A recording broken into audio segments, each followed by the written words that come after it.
Assembly budget సమావేశాలకు తెలంగాణ సర్కార్ ready అవుతోంది. ఈ నెల చివరి వారంలో ఈ సమావేశాలు నిర్వహించే అవకాశం ఉంది. కాసేపట్లో సీఎం రేవంత్ రెడ్డి అధికారులతో ఉన్నత స్థాయి సమీక్ష సమావేశం నిర్వహించనున్నారు.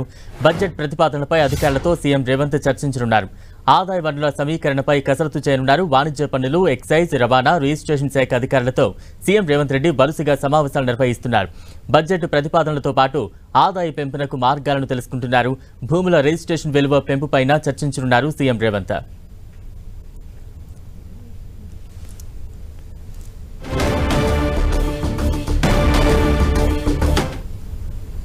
అసెంబ్లీ బడ్జెట్ సమావేశాలకు తెలంగాణ సర్కార్ రెడీ అవుతోంది. ఈ నెల చివరి వారంలో ఈ సమావేశాలను నిర్వహించే అవకాశం కనిపిస్తోంది. అయితే సీఎం రేవంత్ రెడ్డి అధికారులతో ఉన్నత స్థాయి సమీక్ష సమావేశం నిర్వహించనున్నారు. బడ్జెట్ ప్రతిపాదనలపై అధికారులతో ఇప్పటికే సీఎం రేవంత్ చర్చించనున్నారు. ఆదాయ వనరుల సమీకరణపై కసరత్తు చేయనున్నారు. వాణిజ్య పన్నులు, ఎక్సైజ్, రవాణా, రిజిస్ట్రేషన్ శాఖ అధికారులతో సీఎం రేవంత్ రెడ్డి వరుసగా సమావేశాలు నిర్వహిస్తున్నారు. బడ్జెట్ ప్రతిపాదనలతో పాటు ఆదాయ పెంపునకు మార్గాలను తెలుసుకుంటున్నారు. భూముల రిజిస్ట్రేషన్ విలువ పెంపుపైన చర్చించనున్నారు సీఎం రేవంత్ రెడ్డి. తాజా అప్డేట్స్ అందించేందుకు మా ప్రతినిధి కరుణాకర్ సిద్ధంగా ఉన్నారు. కరుణాకర్, మరి కాసేపట్లో సచివాలయంలో ముఖ్యమంత్రి రేవంత్ రెడ్డి ఉన్నత స్థాయి సమీక్షా సమావేశాలు నిర్వహించబోతున్నారు. ఈ సమీక్ష సమావేశంలో ప్రధానంగా ఈ నెలాఖరులో నిర్వహించబోయే అసెంబ్లీ బడ్జెట్ సమావేశాలపై ప్రధానంగా చర్చ జరగబోతుంది.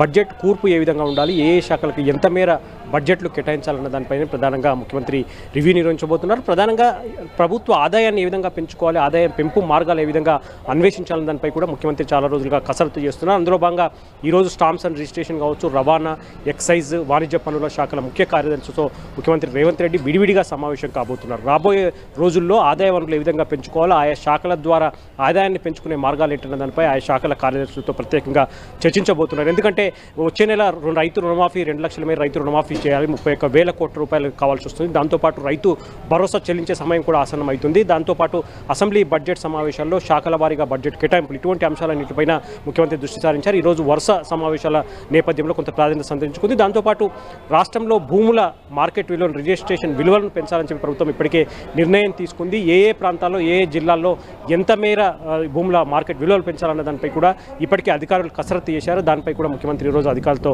చర్చించే అవకాశం కనిపిస్తుంది. మరోవైపు రైతు భరోసా చెల్లింపుకు సంబంధించి ఇప్పటికే డిప్యూటీ సీఎం మల్లు భట్టి విక్రమార్క చైర్మన్గా కేబినెట్ సబ్ కమిటీ జిల్లాల వారీగా పర్యటనలు చేస్తుంది. రైతు భరోసా ఎవరెవరికి అందించాలి, ఎవరెవరిని ఈ పథకం నుంచి మినహాయించాలన్న దానిపై నేరుగా రైతులు, రైతు సంఘాల నేతలు, ప్రజలతో అభిప్రాయాలు సేకరిస్తున్న పరిస్థితి మనం చూస్తున్నాం. అయితే గత బీఆర్ఎస్ ప్రభుత్వంలో రైతు బంధు నిధులు పూర్తి స్థాయిలో దుర్వినియోగమయ్యాయి.